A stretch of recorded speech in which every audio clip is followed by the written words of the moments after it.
Well, this would certainly be all right with me because I think the vast majority of people in the United States would vote favorably for such a bill. Dr. Martin Luther King, way back in 1963. I think the tragedy is that we have a Congress with a Senate that has a minority of misguided senators who will use the filibuster to keep the majority of people from even voting. Talking about the filibuster. Yes, the filibuster. They won't let the majority of senators vote.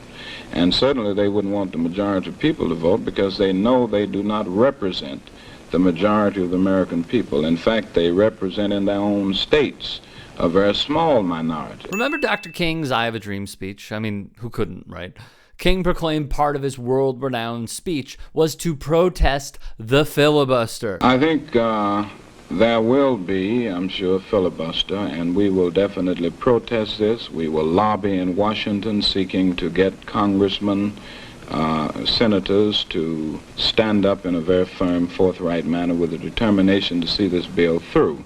We plan to have a march on Washington on the 28th of August, at which time we will take a stand, letting the nation and the world know that we are determined to see civil rights legislation. And yet, even as the death of George Floyd led to a seismic shift in understanding the plight our fellow Americans go through for being not white in this country, the attention these athletes put on civil rights 58 years after King made his remarks, the filibuster is still intact. There was so much hope, so much optimism after the March on Washington. And the John Lewis Voting Rights Act still unsigned, which makes the stances of two Democrat senators puzzling. Arizona Senator Kyrsten Sinema and West Virginia's Joe Manchin are in direct opposition to ending the filibuster and securing voting rights throughout the country. As the great researcher Resist Programming found, they talk a big game and pretend to give a damn about Dr. Martin Luther King Jr.'s legacy by tweeting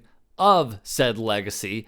Yet here they are, as Resist puts it, upholding the filibuster used to block voting rights. Senator Joe Manchin said he does not support the For the People Act on Sunday. The bill, known as H.R. 1 and S1, calls for sweeping election reform, including restrictions to partisan gerrymandering in congressional districts, greater transparency in campaign financing, and an expansion of early and absentee voting. Ari Berman and Mother Jones gave us the insight. Manchin is fueled by dark money group Heritage Action for America, led by director Jessica Anderson, seen here. She bragged in a leaked video presentation of her influence with Republican lawmakers and how they actually draft legislation for these politicians to pass to restrict voting rights. On her own accord, she brought up Brian Kemp in the state of Georgia, which included 8 key provisions she and her group put in the bill. With Heritage's help, Anderson said, Georgia became the example for the rest of the country.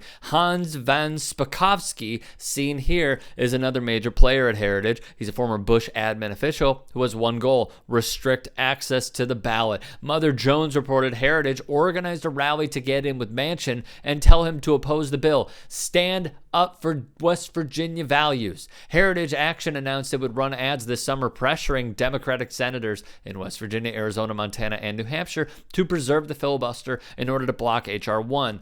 Then, of course, there's Kyrsten Sinema. As folks in Arizona know, I've long been a supporter of the filibuster because it is a tool that protects the democracy of our nation rather than allowing our country to ricochet wildly every 2 to 4 years back and forth between policies. So to those who say we must make a choice between the filibuster and X, I say this is a false choice. The reality is that when you have a system that's not working effectively, the way to fix that is to change your behavior. No behavior is being changed by the filibuster. Zero. Zip. Nada. Because there's absolutely no incentive for change. In fact, that's one of the 5 biggest myths about the filibuster that keeps getting pushed by Sinema, Manchin, and co. Mehdi Hasan lays it out well on his show. The fact remains, these two supposed Democrat senators are nothing short of shills for dark money and stand in direct opposition to voting rights prospering from the mouth of Martin Luther King Jr. to present day. As the Los Angeles Times put it, the biggest obstacle here isn't Mitch McConnell, it's 2 Dems, Manchin and Sinema. As op-ed columnist Virginia Heffernan points out, Manchin's position as a red state Dem is precarious, but Sinema has no such worry. Arizona voted for Joe Biden and elected another Dem to the Senate in 2020, and she is actually a co-sponsor of one of the bills facing obstruction by the filibuster. In other words, Sinema has put herself in a position to extend the life of American democracy, and she is simply declining to do so.